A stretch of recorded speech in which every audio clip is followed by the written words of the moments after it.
پاکستان کا تصور سب سے پہلے حضرت حکیم الامت حضرت اشرف علی تھانوی رحمہ اللہ نے 1928 میں پیش کیا۔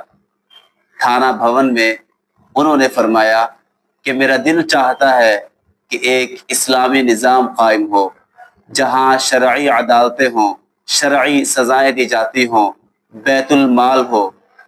اس کی بڑی دلیل جو ہے اس تصور پر وہ مولانا عبد الماجد دریابادی کا قول ہے، جو اس وقت بڑے صحافی تھے۔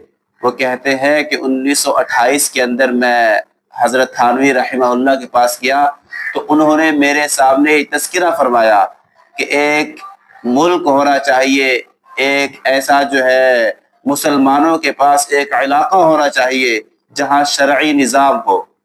اور پھر 1930 کے اندر علامہ اقبال نے الہ آباد خطبے کے اندر دوسری مرتبہ یہ پاکستان کا تصور پیش کیا تھا۔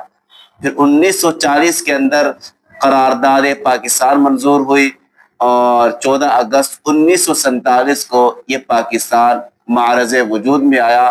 تو کہنے کا مطلب یہ ہے کہ تصور پاکستان بھی علماء دیوبند نے پیش کیا اور قیام پاکستان میں قربانیاں بھی علماء دیوبند نے دی، تب یہ پاکستان منظر عام پر ایک اسلامی ریاست بن کر ظاہر ہوا۔ آج اس میں بہت ساری خرابیاں ہیں، ان خرابیوں کی وجہ سے اس مملکت خداداد کی نفی نہیں کی جا سکتی۔ جس مقصد کے لیے بنا ہے اس مقصد کی طرف ہمیں توجہ دینا ہے اور اس ملک کی مرتے دم تک ہمیں حفاظت کرنا ہے۔